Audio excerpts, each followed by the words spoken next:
Shri M Jayachandran. Shri M Jayachandran, കാര്യം 100 പറഞ്ഞാലും 200 വലുത്.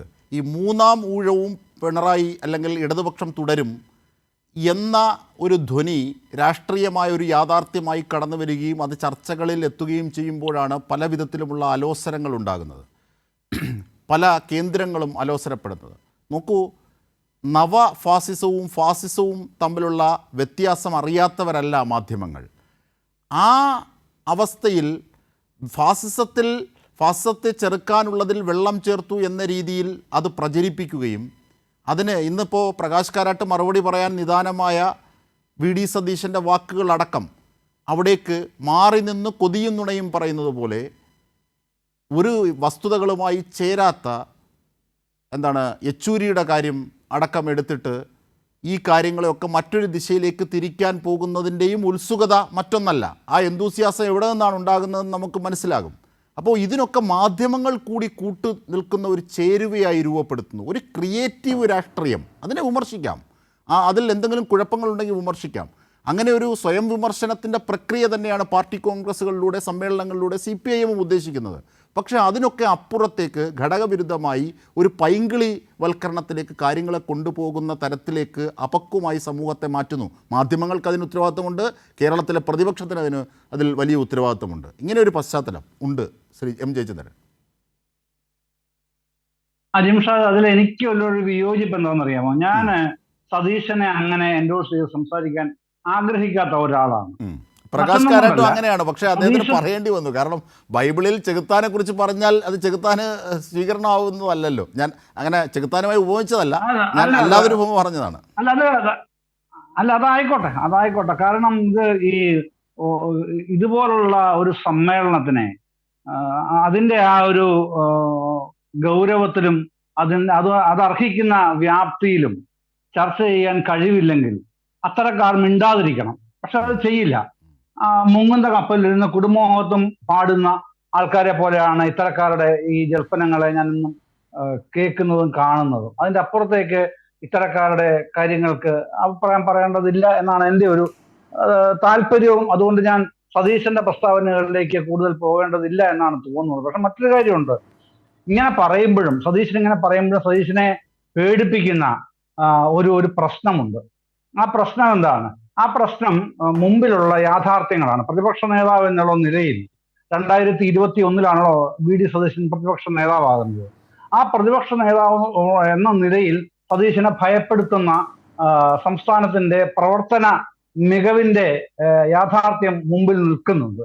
ആ യാഥാർത്ഥ്യത്തിലെ ചില വളരെ കീ ഫാക്ടേഴ്സ് എന്ന് കരുതാവുന്ന 1-2 കാര്യങ്ങൾ മാത്രമേ ഞാൻ ഇവിടെ പറയാൻ ആഗ്രഹിക്കുന്നുള്ളൂ. ഒന്ന്, നമ്മുടെ 2020-21 കേരളത്തിന്റെ തനത് നികുതി വരുമാനം 47,660 കോടി രൂപയായിരുന്നു.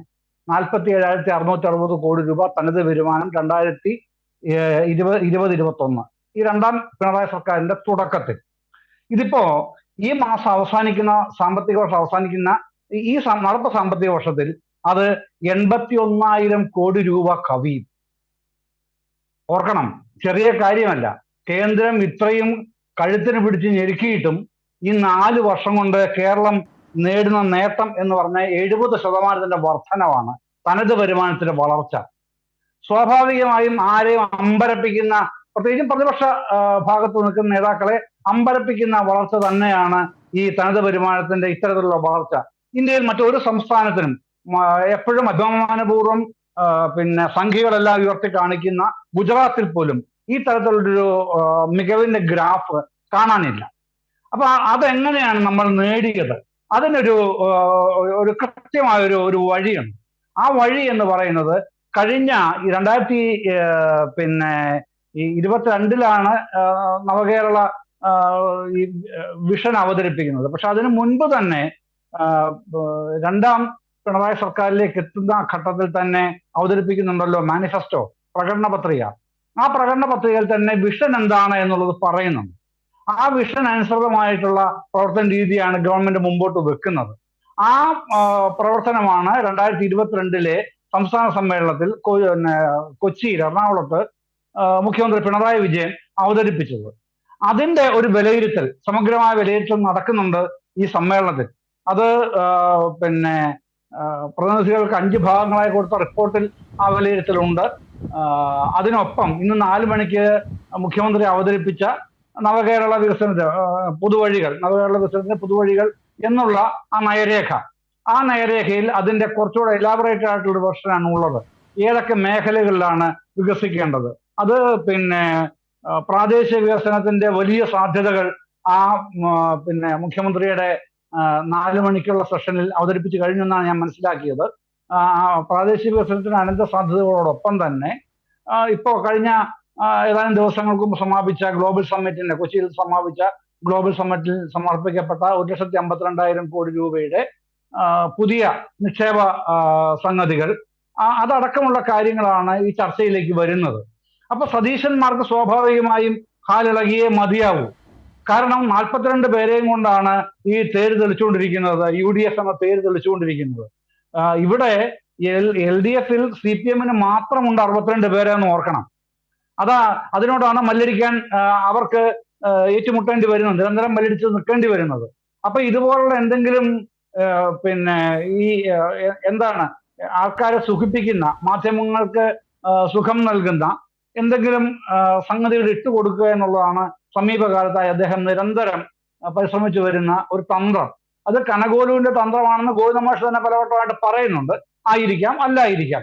കനകോലു അദ്ദേഹത്തെ പിന്നെ കാത്തുരക്ഷിക്കട്ടെ എന്ന് നമുക്ക് ആഗ്രഹിക്കാൻ മാത്രമേ കഴിയൂ. അതിരിക്കട്ടെ, അത് മറ്റൊരു സംഗതിയാണ്. പക്ഷേ പ്രശ്നം ഇതാണ്, കേരളത്തിൽ കാണപ്പെടുന്നത് പിന്നെ വികസനത്തിന്റെ ഈ ഇരുണ്ട വഴികളല്ല മുമ്പിൽ, മറിച്ച് വളരെ പ്രകാശമാനമായ വഴികൾ തന്നെയാണ് ഈ നവകേരളത്തിന്റെ പുതുവഴികൾ എന്ന രേഖ അവതരിപ്പിച്ചുകൊണ്ട് മുഖ്യമന്ത്രി മുമ്പോട്ട് വെച്ച ആശയങ്ങൾ ഉള്ളത്. അതെന്ന് പറയുന്നത് കഴിഞ്ഞ 3 വർഷം മുമ്പ് അവതരിപ്പിച്ച നവകേരളത്തിനുള്ള പുതിയ രേഖ എന്നുള്ള ആ രേഖയുടെ ചൂട് പിടിച്ചുകൊണ്ടുള്ള നടപ്പാക്കിയ കാര്യങ്ങൾ എത്ര, നടപ്പാക്കാനുള്ളതെത്ര, കഴിഞ്ഞ 3 വർഷത്തെ പ്രവർത്തനാനുഭവങ്ങൾ, അതൊക്കെ കൂടെ ചേർത്ത് വെച്ചുകൊണ്ടാണ് പുതിയ നയരേഖ വരുന്നത്. അപ്പൊ പുതിയ ചില സെക്ടറുകൾ അതിൽ ചേർന്നിട്ടുണ്ട്. അത് വിജ്ഞാന സമ്പദ് വ്യവസ്ഥയാണ് ഏറ്റവും പ്രധാനമായിട്ട് വരുന്നത്. അപ്പൊ അത്തരത്തിലുള്ള ഒരു രേഖ വരുന്ന ചർച്ചകളിൽ എന്താണ് കാര്യം, ഈ പിന്നെ ഫാസിസം എങ്ങനെ വന്നോ ഇല്ലയോ എന്നൊക്കെ തീരുമാനിക്കാനുള്ള പ്രാപ്തിയും കെൽപ്പൊക്കെ ഉള്ള പാർട്ടിയാണല്ലോ CPIM. ഇവിടെ അവതരിപ്പിച്ചിട്ടുള്ളത് PB കുറിപ്പാണല്ലോ ഇതിനോട് അനുബന്ധമായി ചേർത്ത് അവതരിപ്പിച്ചിരിക്കുന്നത്. അത് പിന്നെ പാർട്ടി കോൺഗ്രസിൽ ചർച്ച ചെയ്താണ് എന്ത് ചെയ്യണം, ആ രേഖ ഉൾക്കൊള്ളണമോ അതോ അതിൽ നിന്ന് കൂടുതൽ സമ്പുഷ്ടീകരണം വേണോ അതോ അതേപടി അംഗീകരിക്കാമോ, ഇതൊക്കെ തീരുമാനിക്കുന്ന 24-ാം പാർട്ടി കോൺഗ്രസ് ആണ്. ആ പാർട്ടി കോൺഗ്രസിൽ അത് ചെയ്യാനുള്ള പ്രാപ്തിയുള്ള ആൾക്കാരാണ് പങ്കെടുക്കുന്നത്. അതാണ് അതിന്റെ വസ്തുത. ഞാൻ തിരിച്ചെത്താം.